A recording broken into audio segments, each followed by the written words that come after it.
Welcome back, Brooklyn Nets fans. I have not talked to you guys since the All-Star break. There's been 4 games since then.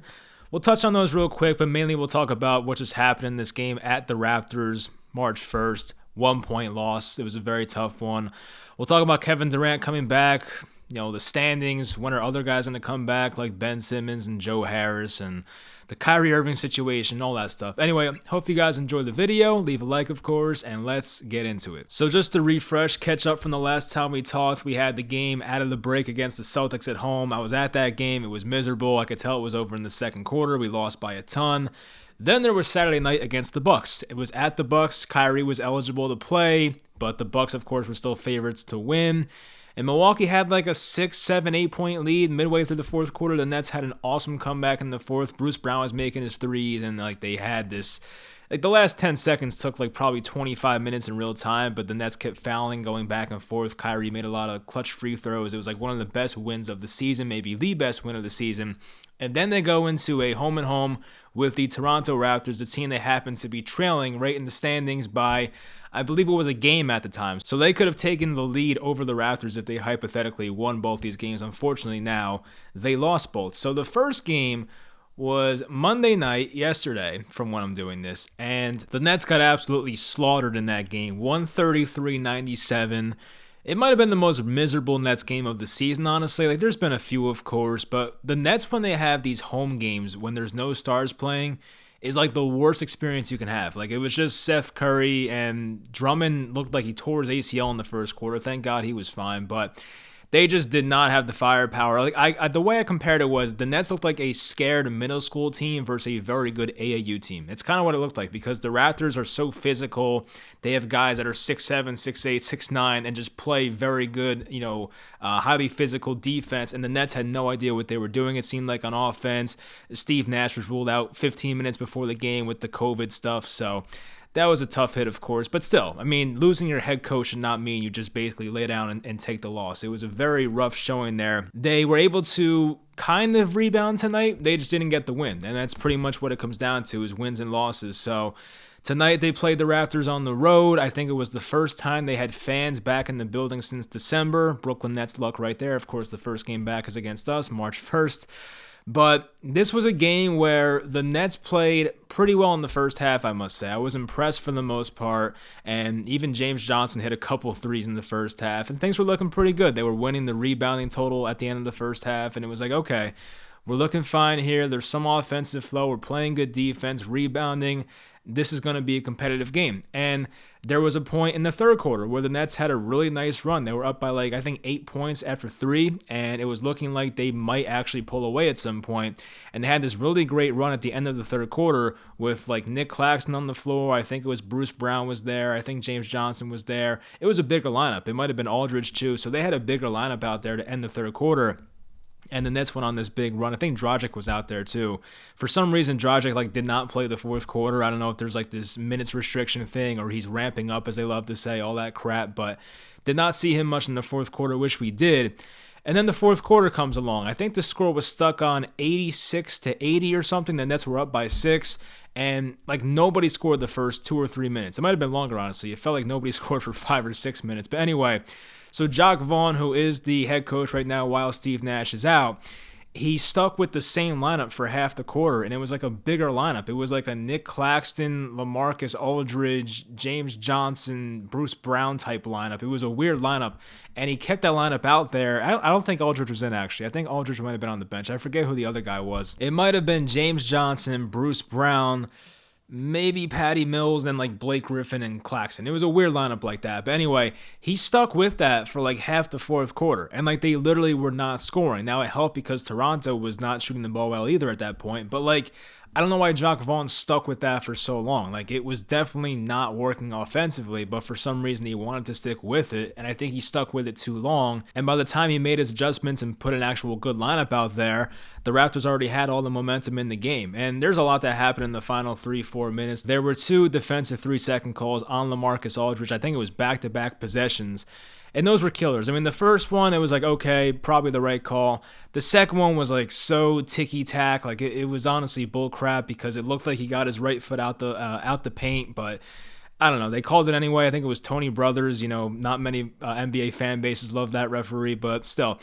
It was a ticky-tack call, and they made it, and the Nets had back-to-back defensive 3-second violations. I think both possessions resulted in 3 points total, so 6 points total right there.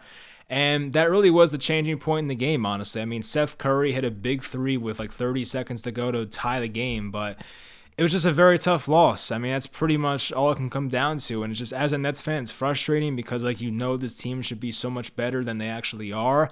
And the part that annoys me tonight is that Kyrie Irving should be able to play on these road games, but due to Toronto's rules with the vaccine mandates, Kyrie Irving was not able to play in Toronto. So in my mind, if Kyrie Irving played this game tonight, the Nets win this game by double digits easily. I think if Kyrie plays this game, the Nets were the better team out there. Yes, they had their rebounding struggles, but if Kyrie played tonight, I mean, that's the best player on the floor right there between these two teams. So the Nets would have won that game. I mean, it's just unfortunate that it has to come down to certain cities' mandates and all that crap. It's kind of ridiculous how that works, but this was definitely one of those games where they probably should have won. Just looking back on it, looking at the second chance opportunities in the fourth quarter by the Raptors, it was like one of those games where you just if this happened or that happened, if one tiny thing happened, we would have seen a different result. And, Patty Mills has to be called out, unfortunately. He has just not looked right whatsoever. He had a big corner three that could have given them a tie, I believe, and then Seth Curry hit the three right after. But Patty Mills has not looked himself at all. He's kind of been like a negative out there, honestly. I think Patty Mills tonight was a -9, it says, so that's very believable. But we know Patty doesn't help defensively, and when he's not making his shots, it's what's the guy really doing? So the past 4 games or so out of the All-Star break, Patty Mills has been just unplayable, but the Nets are in this awkward position where they don't really have enough healthy guys right now to just sit Patty Mills out for a week or two and get his legs under him. Maybe at some point when KD's back and Kyrie hopefully is full-time and maybe Ben Simmons back, miraculously heals, we can give Patty Mills that time to come back and rest, and maybe even Joe Harris comes back too, who I forgot to mention. But just Patty Mills he's not helped the team. That's pretty much what it comes down to. Recently, he has not been helping the team. He's more of a negative. I know he's one of the best leaders on the team, but just in terms of shooting the ball and just what he does defensively, which does not really help. I mean, he's not been a player that's been contributing to these Nets wins. I know they've been 1-3 out the break, but he's just not been helping. So, I mean, there has to be something that happens there, whether he somehow just gets out of this slump or B, he just gets some rest. I don't know how exactly you fix this, but it's going to be tough because, once again, the Nets just don't have enough healthy bodies right now to afford to sit Patty Mills for a stretch of 2, 3, 4, 5 games. It's just not possible. The worst part is we really wasted a game where James Johnson went 7 of 11 from the field, 3 of 5 from 3. He actually made a buzzer beater shot when they unfortunately were down 4 and they lost by 1 because of that. But James Johnson actually had a good game for once, and we just put it to waste. I mean, Bruce Brown didn't have his best game, shot 4 of 10. LaMarcus Aldridge had a couple shots that were so close to going in, they just rimmed out. Those would have been big difference makers, of course, but the thing Aldridge will be remembered for in this game were the back-to-back 3-second violations. That's the thing that unfortunately he will be remembered for. Patty Mills, not really a good game. Seth Curry, that's a guy who I definitely have to give a shout-out to because he was so great down the stretch. He had about 5 or 7 straight points when the Nets really needed it, and he shot that corner shot out of bounds play. They were inbounding under the basket, and he had a momentum catch and shoot, and it just hit the back rim. And at that point, the Raptors pretty much sealed the victory after that shot missed. But I was hoping Seth Curry can give us one more make, but unfortunately, he just shot it a bit to the right. So, that it happens. He can't make every shot, but he made some big shots down the stretch for sure. He had an awesome play. I think it was Gary Trent on defense. He was all over him. And Seth Curry just had this beautiful scoop layup, just kissed it off the backboard, and it was a perfect looking shot. But anyway, yeah, I mean, the bench was okay, I guess. I mean, Blake Griffin had a 4 for 8 game, made a 3-pointer. I think it was pretty effective for the most part. Blake, he had his moments. We saw Nick Claxton play very well. I must say, Nick Claxton towards the end of that third quarter was playing very well. He was one of the big reasons the Nets went on that little run there at the end of the third. So, Nick Claxton going forward, I just hope he has more minutes. I think there's no reason why they can't play him. He probably played more tonight because of Andre Drummond being out, of course, but just going forward, I don't know why they can't find Nick Claxton more minutes. At this point, we know what Blake Griffin's ceiling is. We know who he is as a player. I'd rather give Blake Griffin's minutes right now to Nick Claxton and just see what happens. Give him the next 2 or 3 games, play him 20 minutes a night, and if Claxton plays well, you have that guy going forward for the rest of the season and the playoffs. And if Claxton does not play well and gets hurt again or something, then hey, at least you tried. So I just don't really see I don't see the point in playing Blake Griffin 20 minutes a night at this point. It just doesn't really make sense to me. Goran Dragic only played 15 minutes. He was fine. Definitely received a lot of boos from the Toronto crowd. They did not forget. It was kind of a weird one because it's not like that. It's not like Goran Dragic had a 10-year career in Toronto. He played there for 5 games, honestly. So that was kind of weird. Anyway, he went 4 for 8, had a plus 15. Wow, plus 15 actually led the team. So Goran Dragic had a couple of tough makes. He made a really nice shot near the left elbow on a snatch, and he just switched it second quarter, I believe. So he had some nice moments, Dragic, but they did not really play him much in the fourth quarter. So that was a problem. I know it's that minutes restriction crap, but still, I wish Dragic was able to play and close out that game. He shot 2 of 5 from the line, by the way. That was a bit concerning because, Dragic is not an excellent free throw shooter, but he's not a bad one either. And he shot 2 of 5 from the free throw line. He started out 0 for 3. So that was a bit weird, of course. He keeps missing to the left, I noticed. So I don't know how hopefully Kyle Korver, the shooting coach, can fix that one, but that was a bit odd. Cam Thomas, 18 minutes, 4 of 8. He didn't really do much, I feel like. I'm trying to think back to if he had any great moments in this game. I do remember Cam had that very awesome hesitation move. He did a step back, fake, got his defender to bite, got by him, and made a floater off of that. So that was a nice move by Cam Thomas. He just continues to pass the eye test and just has that scoring ability. He made a 3-pointer, too, at the end of the third quarter, I believe, left wing. That was a big shot, of course, to kind of extend that lead there. So, yeah, I guess Cam Thomas had a pretty nice game for the most part. But, yeah, it's just disappointing. We just need to get our guys back. Looking at who is out right now, you look at the 4 names that are not playing right now. Ben Simmons, Kyrie Irving, Kevin Durant, who hopefully is back on Thursday, and then you have Joe Harris. Those are 4 very, very, very good basketball players. And if you don't have them, it's tough to win. But I do give the Nets credit at least for coming out tonight and playing hard and keeping this close. I know there's no moral victories, I get it, but it was much better to see this type of performance than what we saw on Monday night when the Nets completely looked like they were in a different league than the Toronto Raptors. So I will say that was better to see, but it's just disappointing because we're at a point now where it's getting late fast. There's 20 games left, maybe 19 games, 18 games left. We're getting around that point now where victories have to come because we're in the play-in tournament right now. Boston, who won tonight against the Hawks, which I don't know how to feel about that because we're still chasing Boston, but we're also right above the Hawks, so I don't know how to feel about that. But anyway, Boston keeps separating themselves. They're the 6th seed right now. That's how you get out of the play-in tournament, is to get the 6th seed. I don't see that happening right now. And I just feel like at this point, the best case scenario for the Brooklyn Nets is getting the 7th seed. At least if you get the 7th seed, you're guaranteed to play at home, and you do have 2 chances to win 1 game. So that's the benefit of that. And another part, I guess, that we're not even going to mention is that if the Nets somehow fell to 9 or 10 in the play-in tournament, there's a chance they could be at Toronto. And we know that Toronto has the vaccine rules, and Kyrie Irving could not play if the Nets hypothetically had to play at Toronto in the play-in tournament. So hopefully we avoid that. But if they get the 7th seed, we can avoid that. So hopefully they do. I find it hard to believe that a healthy Nets team would lose back-to-back games in the play-in tournament at home, but the Nets have been a very bad home team this year, so I guess you never know, but I'm assuming that at that point, we're going to have a much healthier team and play a team like the Hawks or play a team like the Raptors at home, and, we should at least get that win, hopefully, if we're healthy, but that's kind of the best case scenario. You get the 7th seed, you get your guys back healthy, the 4 guys I just listed, get them back healthy. Hopefully nobody else gets hurt going forward. We saw the injury to Andre Drummond. They said he's day-to-day. We saw Cam Thomas has a hand sprain, I think they called it, or maybe a finger sprain, I forget, but he played tonight. So nothing big. You're hoping guys like Dragic and guys like Aldridge, they stay ready. Obviously Patty Mills has to get his legs back at some point. That has to happen for sure. He'll be definitely one of the key bench players in the playoffs. He has to make his shots. Can't have Patty Mills playing like this. But the Nets may be in a situation where they get in that 7 seed.